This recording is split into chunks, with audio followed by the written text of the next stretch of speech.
मतदानाच्या दिवशी सकाळपासूनच पिंपरी चिंचवडमध्ये मोठ्या संख्येनं लोक जे आहेत ते मतदानासाठी बाहेर पडलेले आहेत।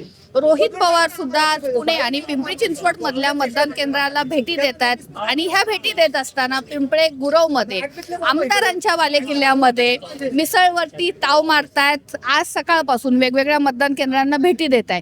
काय नेमकी मतदान केंद्रावरची परिस्थिती आहे? तुम्ही प्रचाराच्या दरम्यान दहशत आणि दडपशाहीचा मुद्दा उपस्थित केला होता, आज अनुभव काय आहेत? ते बघा, आता या ठिकाणी आलो, आता इथं असणारे एक नागरिक इतके चिडलेत। आता येण्याचं कारण काय की नागरिकांना आपल्याला भेटता येतं, बोलता येतं।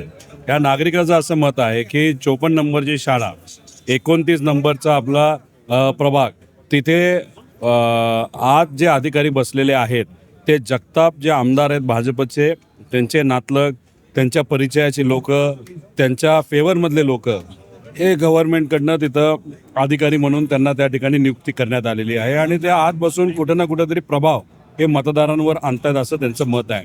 100 मीटरमध्ये कोणाला जाता येत नाही, त्या 100 मीटरमध्ये तिथं स्लिपा भाजपकडनं वाटल्या जातात। आता आमच्या ज्या उमेदवार आहेत तिथे त्या BA झालेल्या आहेत, उच्च शिक्षित आहेत आणि तिथं जर आपण बघितलं तर तिथे हे त्यांचं शिक्षण हे 9वी पास दाखवलेलं आहे। भाजपचा उमेदवार 5वी पास आणि त्याचं दाखवलं आहे की तो ग्रॅज्युएट आहे। असे गोंधळ झाले। ब क ड असे जे मशीन असतात, सिक्वेन्स असते, ते ड शेवट असतो पण ड पहिल्या ठिकाणी लावण्यात आला आहे। मशीनवरचा टाईम हा 15 मिनटं पुढचा आहे, काही ठिकाणी मशीन चालत नाहीत। आता गणेश नाईकांचं नवी मुंबईमध्ये जसं झालं की ते स्वतः नेते असताना, मंत्री असताना, कॅबिनेट मंत्री असताना त्यांचं नाव त्या बूथवर अनेक वर्षांपासून जिथं मतदान करतात तिथं त्या बूथवर त्यांचं नाव नव्हतं। त्यांचे 3 नातेवाईक यांचं वेगवेगळ्या ठिकाणी होतं। तसंच परिस्थिती ते नेते असताना सुद्धा सामान्य लोकांची तर वाईट परिस्थिती आहे। म्हणजे आडनाव बघून, तोंड बघून, कोणाला मतदान करतात हे बघून लोकांची मतदान हे विविध ठिकाणी त्या ठिकाणी वाटून घेतलेलं आहे। तुम्ही आता मिसळ खाताय, या मिसळ सारखीच राजकारणाची अवस्था झालेली आहे। एक प्रचार असाही अजूनपर्यंत केला जातोय की राष्ट्रवादीला मत म्हणजेच भाजपला मत।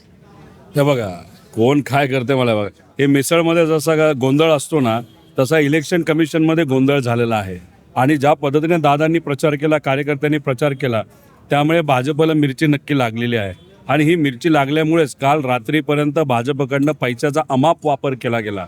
आता सुरुवातीला ते म्हणत होते 100 पार, नंतर 125 पार, आता 150 पार बोलायचंच राहिले होते पिंपरी चिंचवडमध्ये। पण आत्ता तुम्ही त्या नेत्यांना विचारलं तर म्हणतात कदाचित आमचा महापौर बसू शकतो। मग कुठेतरी भाजप आता घाबरलेलं आहे। मुख्य कारण, आणि काल ज्या पद्धतीने 5,000 रुपये एका मताला, 6,000 रुपये एका मताला भाजपकडनं वाटलं जात होतं, त्याच्यावरून एकच दिसतंय की या 2 नेत्यांना, जगताप आणि लांडे यांना असं कुठेतरी लांडगे त्यांना वाटायला लागलेलं आहे की ते आता काय त्यांची सत्ता येत नाही, महानगरपालिकेमधून पैसे खाण्याचं एक माध्यम होतं, तेच माध्यम आता आपलं दूर चाललेलं आहे। मग आता काही करा, जमिनी विका पण पैसे वाटा, असे दृष्टिकोन घेऊन भाजपकडनं पैसा वापरला गेला। त्यावरूनच राष्ट्रवादी इथं जिंकले, महापौर सुद्धा राष्ट्रवादीचाच होईल असा आत्मविश्वास आता आमचा वाढलेला आहे। विश्वास वाढलेला आहे। कार्यकर्ते तुमच्याकडे आता तक्रारी घेऊन येत आहेत, त्याच्यानंतर तुम्ही आरो असतील, इतर जे संबंधित अधिकारी असतील त्यांना फोन करताय का? त्यांच्याकडनं काय प्रतिसाद तुम्हाला मिळतो? मगाशी आरोशी आम्ही बोललो, त्यांनी सांगितलं मी 5 मिनिटात तिथे येतो। 20 मिनिटं झालं, अजूनपर्यंत तिथं आरो आलेला नाही। 29 प्रभाग, 54 नंबर शाळा आणि हा जो सगळा प्रभाग आहे तो तसा जगतापांच्या कंट्रोलमधला सगळा प्रभाग आहे। भोसरीमध्ये तशीच काय परिस्थिती आहे। आता आरो जर तिथं नाही आले, आमच्या उमेदवारांना नाही भेटले, तर मग आता उमेदवारांचं आणि कार्यकर्त्यांचं मत आहे की मतदान बंद करायचं आणि कोणालाच मतदान करून द्यायचं नाही। आता मी कलेक्टर साहेबांशी तिथे बोलेल, CEO साहेबांशी त्या ठिकाणी बोलेल, ते त्या बाबतीत काय करतात हे आपण बघून घेऊ।